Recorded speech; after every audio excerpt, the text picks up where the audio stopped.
A venit moșul cu o cutie, ci am găsit o cutie pe care doresc să o folosesc împreună cu Irina și cu Mihai.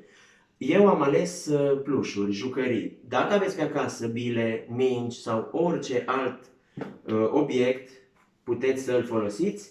Ideea este următoarea: punem pe jos, așezăm câteva pernuțe, ne rulăm, luăm o jucărie, prin rulare o transportăm în cealaltă cutie și tot așa facem mai multe repetări.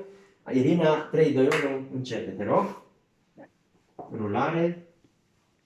Așezăm, venim înapoi, luăm o altă jucărie și apoi merge domnul Mihai la aparat.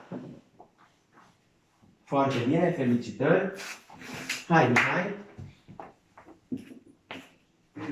Așa, foarte bine, ne rulăm. Putem ține brațele deasupra capului întinse, da? Ca la nod. Hai, vii tot pe pernuțe. Și luăm ultima jucărie. Foarte bine, ne rulăm. Acesta a fost primul exercițiu. Continuăm filmarea cu un alt exercițiu, un alt joc.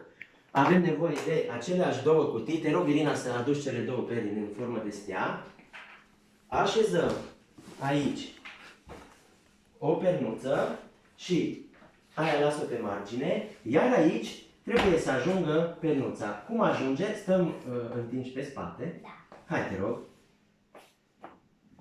Suntem o macara, da? Și o ridicăm cu picioarele, venim frumos deasupra capului și efectiv o perfect. Hai să mai încercăm încă o dată.